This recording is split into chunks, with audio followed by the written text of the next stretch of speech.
आइए आज सुनते हैं मनीषा कुलश्रेष्ठ जी की खूबसूरत कहानी सुबह का भूला। बेमन से मुंडेरों को कतार की कतार दीपों से सजाती हुई शैलजा इस बार दीपावली पर बच्चों के उत्साह के आगे उलझ कर रह गई। क्या करती? बड़े हो रहे बच्चों ने इस बार कह ही तो दिया था, मम्मी बहुत रोली हर बार दीपावली पर आप उस आदमी के लिए जो हमारे पापा हैं। अब हमारी खुशी के लिए दीपावली पर घर सजाओ। इस बार हम तीनों ही मिलकर धूमधाम से दीपावली मनाएंगे। यह कहने वाला उसका 14 साल का बेटा था, पर प्यारी सी 12 साल की बेटी की चमकती आंखें भाई के उत्साह का अनुमोदन करती प्रतीत हो रही थीं।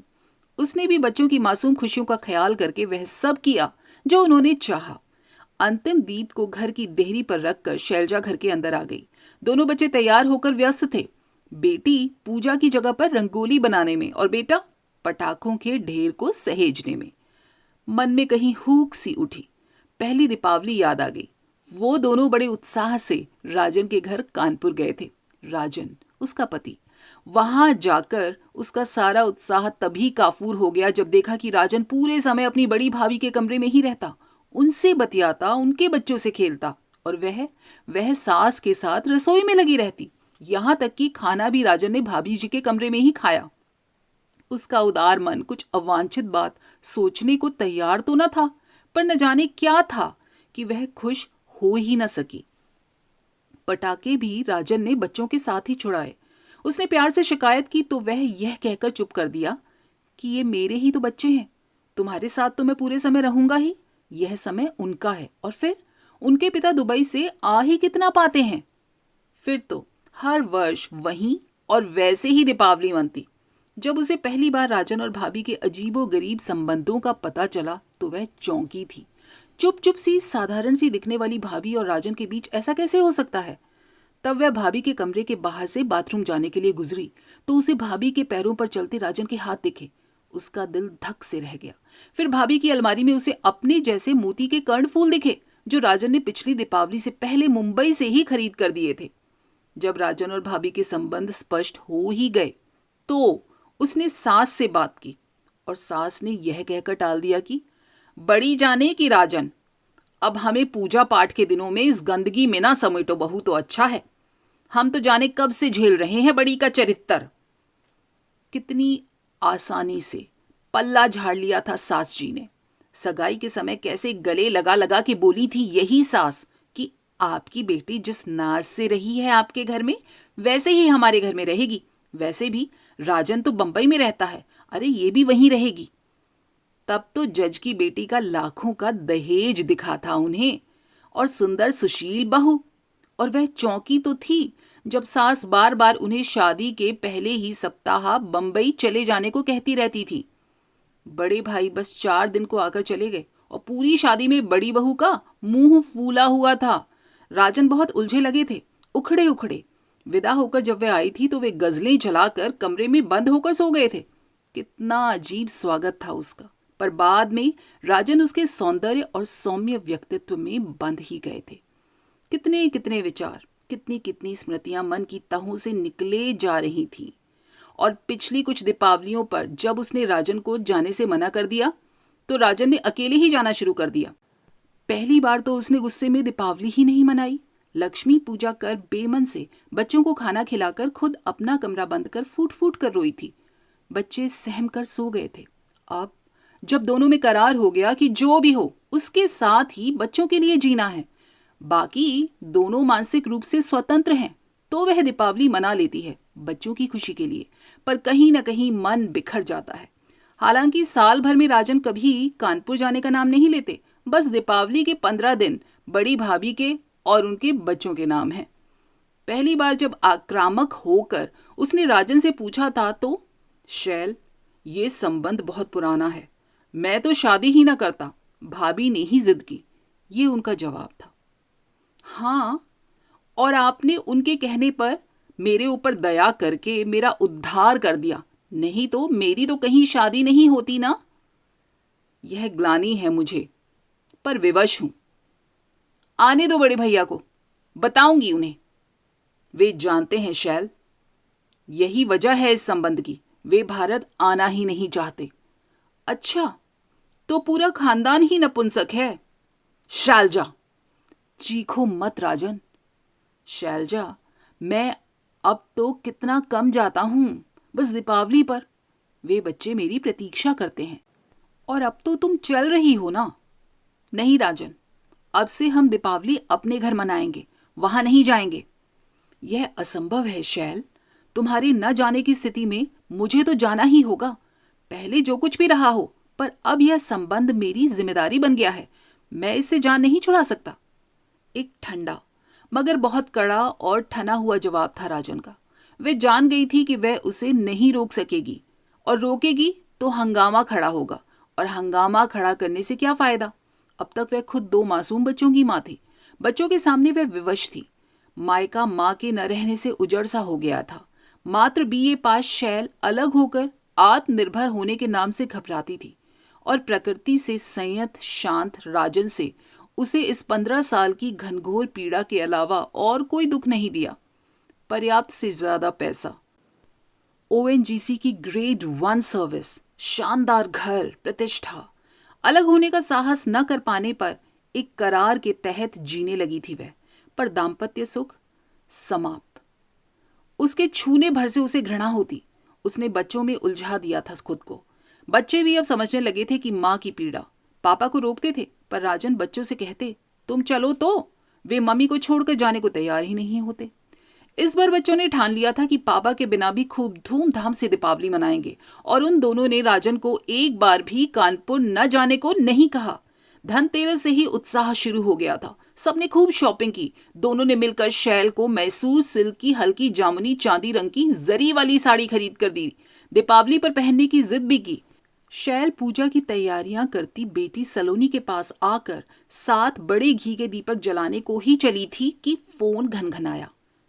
मम्मी जी, आप कैसी हैं आप? दीपावली की शुभकामनाएं। अरे बहू, यहाँ तो दिवाली की सुबह ही बड़ा तगड़ा कलेश हो गया घर में। कैसे मम्मी जी? वो राजन की और यश की जमकर लड़ाई हुई। यश यानी बब्बू, बड़ी भाभी का बेटा? हाँ हाँ, वही बब्बू।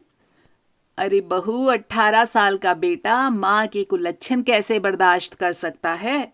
उसने अपने चाचा से कह दिया, हमें अपने हाल पर छोड़ दो, पापा नहीं आते ना आए। आपके आने से हमें जो बदनामी झेलनी पड़ती है ना, वह पापा के भारत ना आने के पेन से कहीं ज्यादा है। और बहू, अपनी माँ से तो वह रोज झगड़ता ही था। माँ ने 4 दिन पहले ही राजन को ऑफिस में फोन करके कहा था कि इस बार ना आओ तो अच्छा है, पर राजन सुनता ही कहाँ है उस जादूगरनी के सम्मोहन में किसी की। अब ठीक रहा। उसके कान अब कुछ सुन नहीं पा रहे थे। मन घृणा से भर गया था। छी, सास पर उसे गुस्सा आ रहा था। अब तक रोक न सकी, और अब यह सब बता रही हैं। शायद वे विवश हों कि बड़ी बहू से बिगाड़ कर वे कैसे अपनी वृद्धावस्था में कानपुर छोड़ने को विवश होंगी, या फिर जब तक पूरी बात ना ही खुले तो अच्छा है। उनका बस ही न चलता होगा। पता नहीं क्या परिस्थिति हो, पर उसके जीवन में तो कड़वाहट भरने की जिम्मेदारी पूरे खानदान की है। वह तो माँ के रहते कभी उनसे कह भी न सकी। हर बार लगता कि उन्हें दुख देने से क्या फायदा, क्या होगा उन्हें दुख पहुंचाकर। उन्हें तो नाज है अपनी शांत प्रकृति के दामाद पर। बहू, सुन रही हो ना? राजन यहां से गुस्से में चला गया है दिल्ली। फ्लाइट पकड़कर बंबई पहुंचता ही होगा। एकदम बिफर कर गया है। बेटी, संभाल लेना उसे, सुबह का भूला समझकर। देर तो बहुत हो गई है, पर अब भी बेटा कुछ नहीं बिगड़ा है। सास के ये शब्द भी उसके मन में कोई हलचल नहीं कर सके। मन पर मनो बर्फ जमी थी। लौटकर फिर दिए जलाने लगी। मम्मी, किसका फोन था? दादी का। अरे, क्या कहा दादी ने? आपने हमारी बात नहीं कराई उनसे? यश दादा, प्रिया दीदी को दीपावली विश करना था ममा। पापा वापस आ रहे हैं बेटा। कब? आज ही, आते ही होंगे। सच? सच मम्मी? हाँ सलोनी।